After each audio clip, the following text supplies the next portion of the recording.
দেশের পরিস্থিতি বদলে গেছে অনেক কিছুই।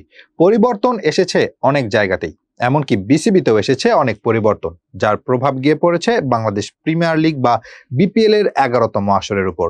এখন ক্রিকেট নিয়ে ক্ষমতাশীল ব্যক্তিরা নয়, বরং যাদের ক্রিকেট জ্ঞান আছে তারাই কাজ করবে ক্রিকেট নিয়ে।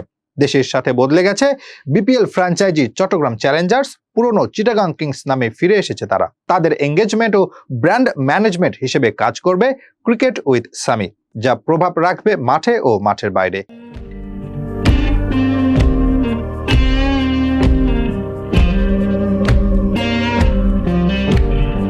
আইপিএলে যেমন দেখা যায় বিহাইন্ড দ্য সিনের গল্প, এবার এই অর্গানাইজেশনের মধ্য দিয়ে আইপিএল এর ভাইব বিপিএল এ এনে দেবে চিটাগাং কিংস।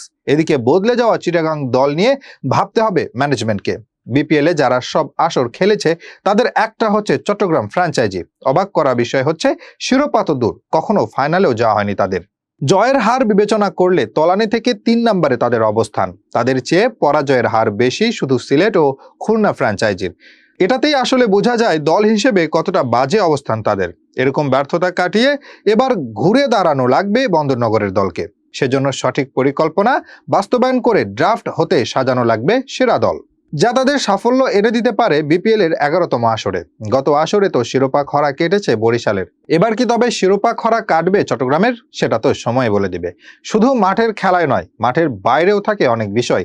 যদি পাশের দেশ আইপিএল এর দিকে নজর দেওয়া হয়, সেখানে দেখা যায় অনেক কিছু। বিশ্বমানের ব্রডকাস্টিং থেকে শুরু করে সবকিছুই তাদের নজর কাড়া। এমনকি দলগুলোর বিহাইন্ড দ্য সিনের গল্পও উঠিয়ে আনতে কাজ করে কিছু কিছু অর্গানাইজেশন। চট্টগ্রাম চ্যালেঞ্জার্স থেকে চিটাগাং কিংস নামে বদলে যাওয়া ফ্র্যাঞ্চাইজি এবার মাঠে নামবে শিরোপার উদ্দেশ্যে। নিজেদের দল নিয়ে বেশ শক্তপোক্তভাবেই কাজ করবে তারা। নিজেদের দলকে এবার ঢেলে সাজাবে, যেভাবে ঢেলে সাজানো হয়েছে ফ্র্যাঞ্চাইজির নাম ও লোগো। শুরুর দিকে উল্লেখ করা হয় ক্রিকেট উইথ সামি, যারা কিনা বাংলাদেশের প্রথম পূর্ণাঙ্গ কোনো স্পোর্টস ম্যানেজমেন্ট প্রতিষ্ঠান। এরকম এক ম্যানেজমেন্টে সংযুক্ত হওয়া দলের বিহাইন্ড দ্য সিন যেমন বদলে দিবে, পাশাপাশি এসব ব্যাপারে খেলোয়াড়দেরকে মাঠে ভালো করতে উৎফুল্ল করবে। এছাড়াও এসব স্টোরি একটা দলকে সাহায্য করে দারুণ এক পরিবার হিসেবে গড়ে উঠতে। এছাড়াও তারা কাজ করবে উদীয়মান তারকা খুঁজে বের করার, যারা হবে বাংলার ভবিষ্যৎ।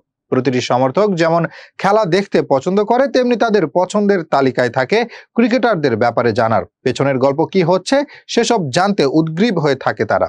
এবার বিপিএলও আসবে সেই ধারাবাহিকতা। পরিবর্তনের যেন এটা বড় এক রসদ।